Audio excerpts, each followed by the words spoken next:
calling the former deputy president, Honorable Rigathi Gachagua, a political genius will sound like I'm trying to overrate him, but the guy technically neutralized President William Samoei Ruto's Meet the People tour in the Mount Kenya region, to which pundits strongly believe it was a very expensive tour, and Rigathi decided to neutralize it with just one interview.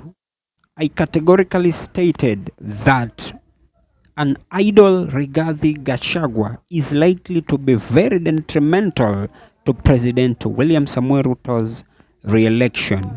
And from yesterday's interview, then I can tell you without any fear of equivocation that the former deputy president needs not to do any campaigns, because all he is required to do is just for him to get the president's diary, so that immediately when President William Samoei Ruto departs to another location, that is exactly where the former deputy president sets foot.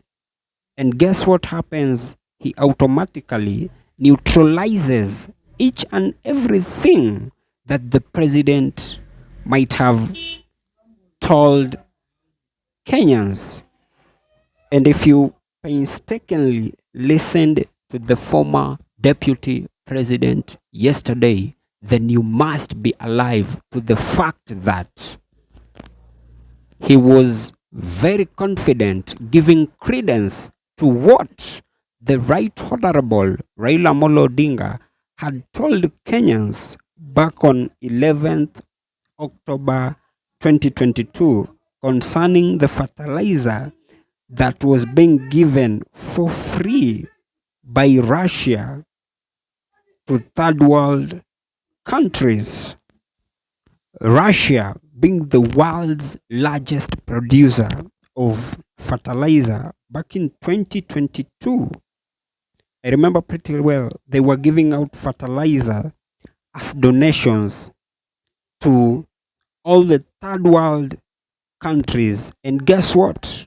Kenya was among the main beneficiaries.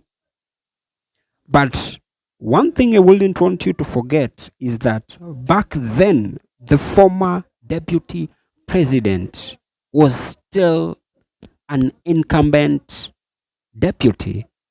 And that is why he was mute while he was alive, to the fact that the same fertilizer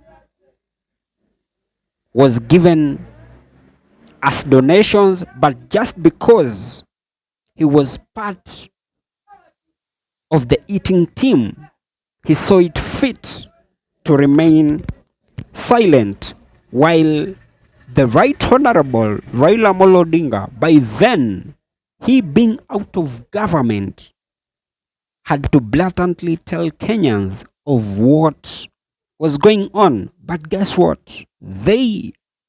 President William Samoei Ruto and the former deputy president, they being in government, they disputed Raila's claims. But less than 6 months after Rigathi was impeached, here he is telling Kenyans that that fertilizer was for free, and instead the government had come up with some conspiracy theories just to swindle Kenyans' hard-earned money.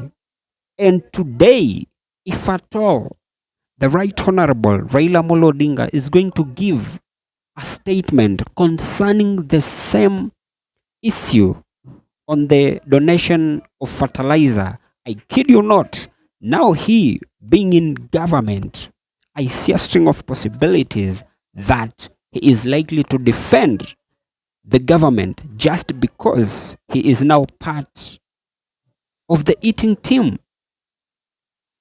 And that is another reason as to why I strongly believe, and I'm always of the idea that you Kenyans must trust politicians at your own peril.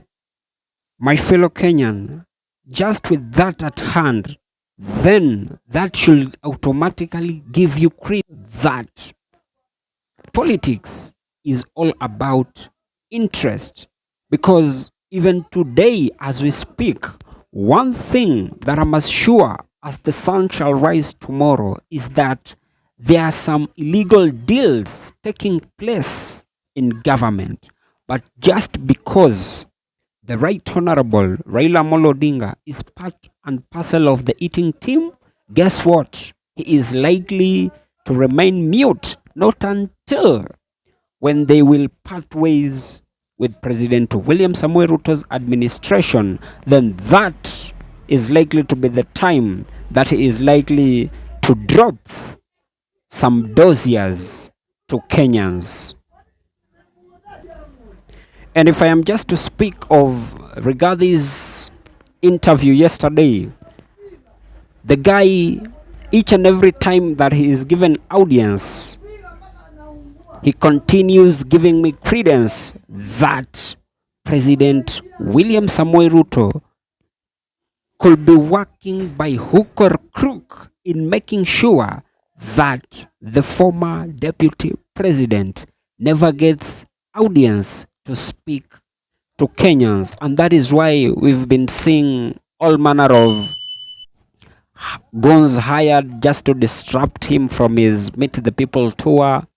To some extent, there was an interview that he was to conduct with Mount Kenya television, but before the interview began, it was cancelled because it is like President William Samoei Ruto is fully alive to the fact that each and every time that his former deputy is given audience, then from his verbal diarrhea, there are some exposés that he is going to tell Kenyans, of which are going to be directly detrimental to President William Samoei Ruto's administration. And that is the reason as to why we are seeing him each and every weekend. He is blocked not only in public rallies but also in church gatherings, just for him to deny him audience. Apparently, I am personally of the idea that the former deputy president will be giving all these exposés while he was still in government, because he telling Kenyans all what had been transpiring while he was still in government, then that gives me the analogy of a breakup with two ex-partners. Because to some, I strongly believe Kenyans may see him and take him not to be serious, because this is more of a case of a bitter ex to his partner who decided to remarry with another partner. How I wish that, were it not for political interest, he will be telling Kenyans all this what he's been telling Kenyans right when he was still in government. But that all said and done, having millions of Kenyans decided to support the former deputy president, I'd wish that they would use the former deputy president so that he can help him unseat President William Samoei Ruto come 2027. Failure to that, I kid you not,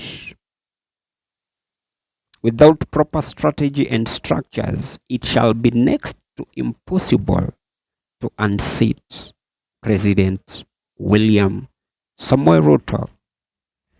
I am not honestly pro Gachagua, but with the consistency in implementation of bad policies, then I kid you not, President William Samoei Ruto's journey to Sugoi is more of unstoppable until he revolutionizes everything in matters governance. And as I come to the penultimate part of this episode, that has just been my opinion. If by any chance you do have a contrary opinion to mine, you can as well. Just feel free to drop them in the comment section and I'll give them a right of reply. And by any chance, if you've been watching my videos and you have not subscribed, just consider hitting on the subscribe button. Thank you and may God bless you.